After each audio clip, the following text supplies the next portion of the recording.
मित्रों, नमस्ते। हमारी चर्चा आगे जारी है। भाषा, बोली, लिपि, संवाद,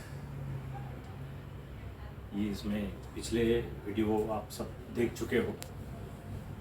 जो कुछ पिछले वीडियो में जो कुछ चर्चा हो गई, उसका विश्लेषण इस वीडियो में कुछ शब्दों में करना जरूरी है। मैंने भारत के सभी दिशा के जितने भी देश हैं या उसमें से अंतर्राष्ट्रीय जो मार्ग है, रूट्स जो है, चाहे सागरी हो, चाहे खुश्क के हो, पश्चिम के हो, पूरब के हो, इस सब की चर्चा हमने उसमें करी है। मित्रों, केवल रास्तों की चर्चा करना या मार्ग की चर्चा करना ये मेरा उद्देश्य नहीं है। मेरा उद्देश्य यह है कि भाषा, बोली, लिपि की चर्चा या निर्मित रास्ते पर ही होती है। भारत में जो कुछ भाषाओं में अंतर्राष्ट्रीय शब्दों का जो कुछ संग्रह हुआ है, ये जो शब्द मिलते हैं अंतर्राष्ट्रीय भाषा के, विविध भाषा के, इसका कारण यही है कि भारत में व्यापार के साथ जो कुछ बाहरी संस्कृति या फिर भारत की संस्कृति बाहरी देशों में गई है, फिर बाहर से भारत में, भारत से बाहर में, ऐसा हमेशा होते रहा है। अभी इसका संशोधन करना, इसका अनुसंधान करना, अध्ययन करना जरूरी है कि कौन से शब्द कहाँ से कहाँ गए। ये तो आप निश्चित तौर पर अभी बोल नहीं सकते हैं ये शब्द।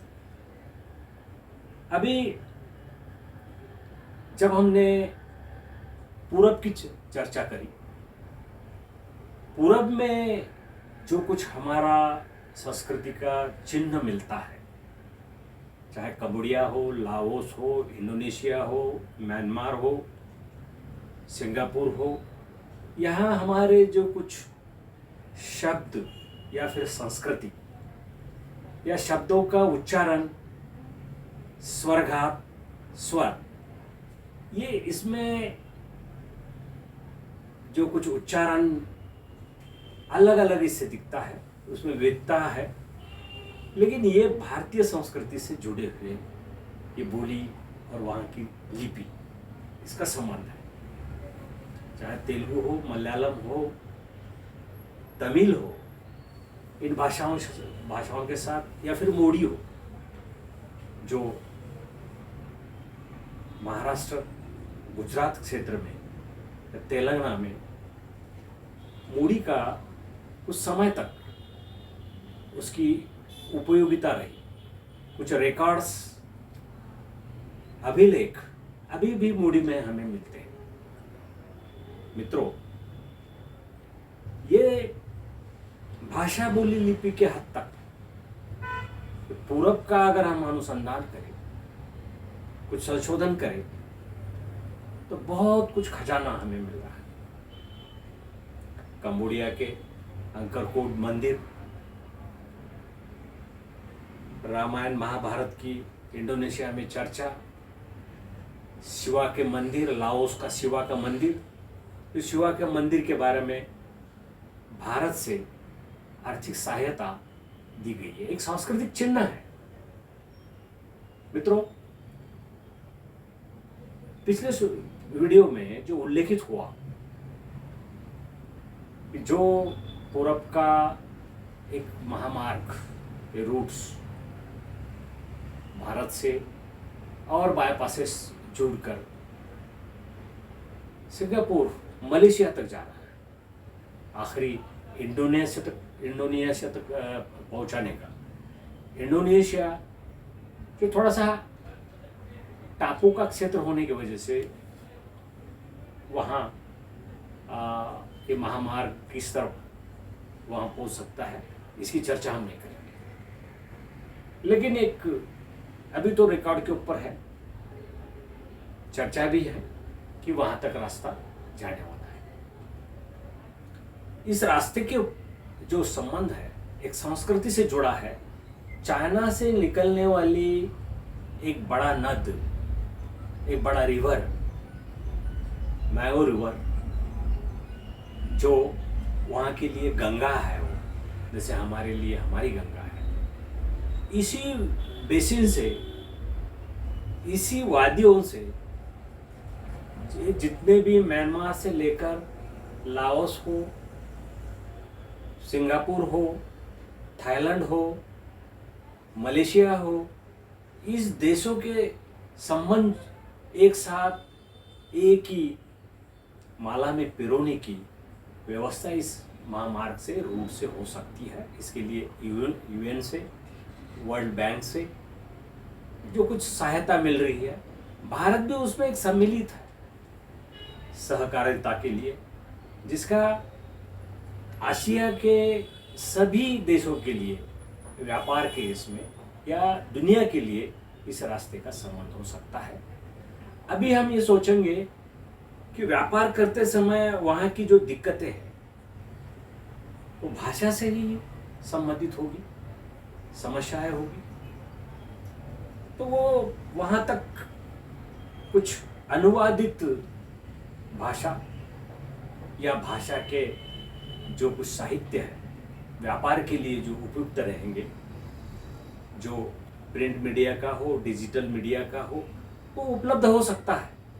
इस बारे में अनुसंधान संस्थाएं, जो कॉलेजेस हो, यूनिवर्सिटीज हो, ये बड़ा काम कर सकती है।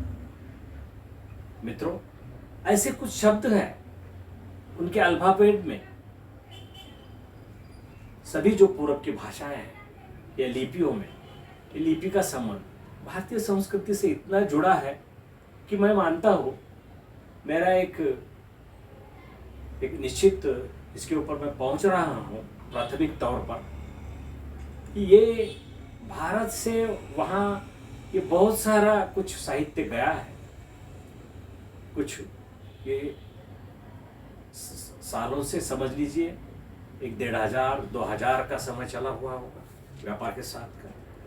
तो ये एक बहुत बड़ा एक कुछ डिपॉजिट है हमारे लिए। हमारे पुरखों ने जो कुछ काम किया है वहाँ, वो हमारे लिए वर्तमान में इसकी उपयोगिता सिद्ध हो सकती है व्यापार के लिए और हमारे संबंध आगे बढ़ाने के लिए। तो इसलिए हमारा काम अनुसंधान तरीके से चले, अध्ययन करा कर चले कि वहाँ की भाषाएं, उनके ऊपर भारतीय संस्कृति का प्रभाव और वहाँ की जो बोलियाँ हैं। मित्रों, मैं तो हमेशा चर्चा करता रहा हूँ कि बोलियाँ हर 12 किलोमीटर के बाद बदलती रहती है। एक ही लैंग्वेज लीजिए आप, अगर तेलुगु लैंग्वेज का लेते हैं तो 12 किलोमीटर के बाद अलग अलग स्वर, स्वरघात, उच्चारण की भाषा तेलुगु से बोलते हैं। या फिर क्षेत्रों में, देशों में, राज्यों में, डिस्ट्रिक्ट में अगर बांटा गया तो और उसके ऊपर उस प्रशासन का प्रभाव गिरता है। अभी देखिए, तेलुगु भाषा आज तो एक सरी की बोली जा सकती हो, या साहित्य में उच्चारण उसका या लिखान जो है एक ही इसमें, तेलुगु के इसमें अल्फ़ाबेटिकली लिखा जा सकता है, लिखते हैं। लेकिन अभी जो 2 स्टेट डिवाइड हो गए हैं एक ही भाषा के, तेलंगाना और आंध्रा, तो कुछ समय के बाद, कुछ सालों के बाद इसमें एक अलगाव दिखने में आ जाए। लिखने की लिपि जो है उसमें कुछ बदलाव होगा तेलंगाना के लिए, और आंध्रा का भी अपनी तरफ से, और कुछ हो सकता है। ऐसा जो कुछ सालों से जो कुछ पूरब की ओर की जो भाषाएं हैं, ये बोलियां हैं, ऐसी ही बदलती गई। हमें ये अनुसंधान के सिवा ये इसके ऊपर हम अध्ययन नहीं कर सकते। इसलिए हमारी इस वीडियो के अंदर की जो चर्चा है, यहाँ तक ये करें हम कि पूरब की भाषाओं का संबंध हमारे साथ कैसा जुड़े, या फिर हम उसका अनुवादित कराकर उन भाषाओं, बोलियों, लिपियों से हमारा संबंध जोड़ने के लिए, संस्कृति से संबंध जोड़ने के लिए जो सरकार की तरफ से काम हो रहा है, उसमें हर भारतीय इस साहित्य क्षेत्र में या भाषा क्षेत्र में काम करने वाले जो लोग हैं उनके लिए एक आह्वानात्मक काम है, चैलेंजिंग वर्क है। इसलिए हम सामने आने की कोशिश करें।